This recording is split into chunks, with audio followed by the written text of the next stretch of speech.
Hi everyone, welcome back to another video and to the side of my channel where we venture out into the countryside and find a nice, peaceful and relaxing spot to have a bit of a chat about a topic related to minimalism. I am in the same park. This is the third episode, if you like, in this series, but I've come to a slightly different spot today in front of the water and not so much in the trees, just to mix it up a little bit. The park is much busier today, so if you hear any people in the background or any dogs, then do forgive that. And there is a cheeky little bird out there on the water that keeps making very interesting noise. So if you hear him, he's just an added guest in the video. If you haven't seen one of these videos before, the style of them is designed that people who follow a more minimalistic lifestyle can get the opportunity to have a bit of a chat about a chosen topic. So I will pose questions or give the opportunity for you to give opinions throughout, so it's not just me talking.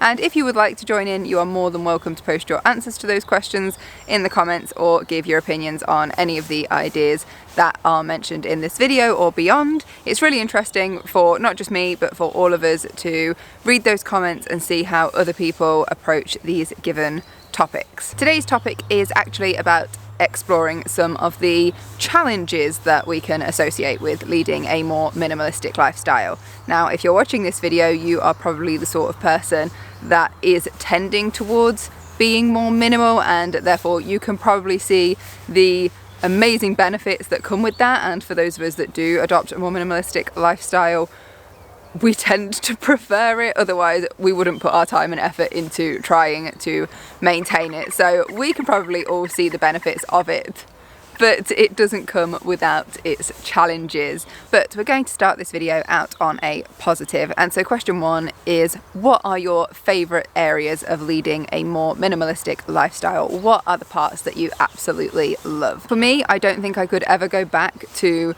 living in a space that isn't clutter-free. I need my space to be calm and relaxing so that when I come home after a busy day, it is the place where I can unwind and feel safe and restful.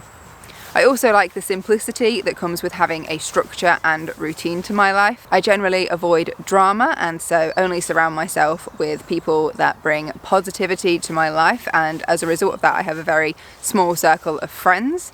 I try to avoid stress in as many ways as I possibly can by simplifying areas of my life. I'm really proud of the progress I have made towards making better spending decisions and building better habits, and as a result, of course, I enjoy the money that I've been able to save as a result of that. However, when you lead a lifestyle that is slightly different to the norm, of course people are going to have something to say about it, and that something is not necessarily always a good thing. So question number two is, have you ever been criticised in any way for trying to lead a more minimalistic lifestyle? With regards to this one, this isn't something I get from strangers or people that don't know me well and just want to pass judgment. This is actually one I get from the people closest to me. I get a few comments about how much money I must be wasting because I'm decluttering things all the time, or even that I'm cold and heartless because I can let go of items without getting too sentimental about it, because I don't necessarily have sentimental attachment over every little possession that I have ever owned. Feeding off from this comes the societal pressure to constantly feel like you've got to keep up with trends and have the next best thing. Personally, I feel like I can detach myself from this quite easily and that I'm not too bothered about what strangers think about me. I tend to dress differently anyway, and I never have the latest tech upgrades. I don't drive a fancy car, and as long as the things I'm doing in those regards make me happy, I'm not actually too worried about what other people think. Which leads us on to question number three. Does your minimal mindset ever clash with the pressures to keep up with latest trends? The flip side of this is something I feel like has impacted me more, and that's the pressure coming from the other side. And that pressure takes the form of guilt, feeling guilty when you want to buy something. And I've honestly felt that pressure more coming from people also trying to pursue a minimalistic lifestyle. I don't know if that's because my entire journey towards a more minimal lifestyle has been documented and I have posted it all online.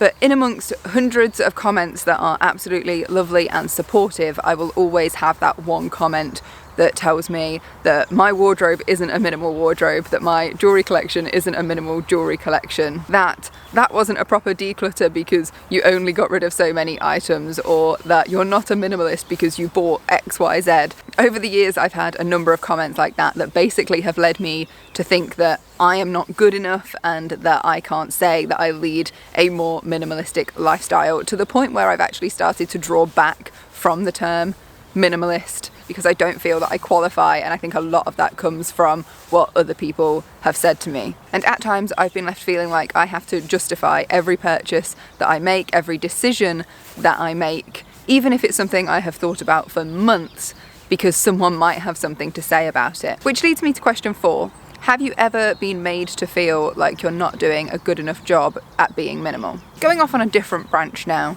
Social events, holidays and gift giving can be really, really tricky when you're trying to pursue a more minimal lifestyle. These are the times where everybody seems to go overboard with consumption, and there is a pressure that we should all be doing the same. Whether that's an indulgence in food and drink, going out to fancy places, needing a new outfit, or buying and receiving gifts. There really is a lot going on here. And so question number 5 is, how do you keep it minimal during social events and the holidays? For me, I'm a big outfit repeater. I won't buy a new outfit because somebody tells me I should. I will only buy a new outfit when I actually want one. And that could be for a holiday or for a social event, because I want a new outfit as part of that experience, but that will be all my decision. No one will be pressuring me to buy a new outfit for a particular event.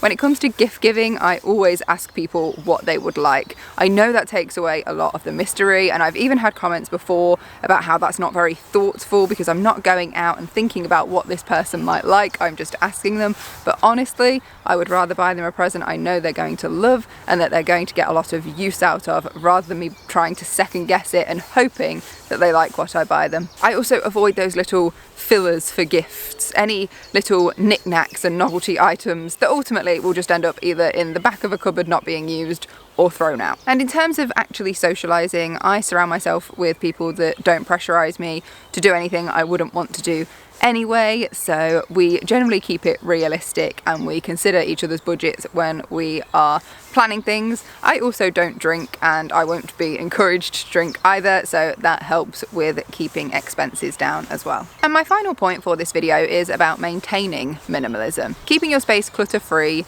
cutting back on spending, avoiding stressful situations, and generally keeping life simple can surprisingly take quite a lot of work and dedication. And it is possible for any one of us to slip back into bad habits. For me, I know the easiest one is for me to slip back into bad habits when it comes to spending, because I think deep down I will always be a little bit of a shopaholic and a little bit of a material girl, and I just have to remind myself of the benefits of not splashing out and not spending a lot of money on poorly thought out purchases. Things like keeping my space clutter free and saving money for bigger and better things. It's definitely the area for me that I have to be most disciplined in to maintain the standard of minimalism that I'm happy with. Which leads us to our final question of the video, question number 6. Have you ever slipped up in an area of your minimalism journey, or have you even considered giving it up altogether? I don't feel like I've personally ever wanted to give it up since starting. I feel like the benefits far outweigh any limitations I might put on myself, but there have been times where I've definitely wanted to loosen some of the restrictions I put on myself just a little bit. Thank you for joining me out in the countryside for another Let's Talk video. I hope you enjoyed it. I'm really looking forward to reading your comments and getting into some discussions with you down below.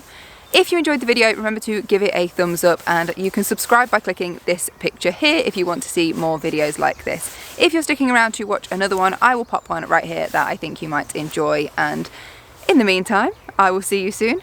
Take care. Bye.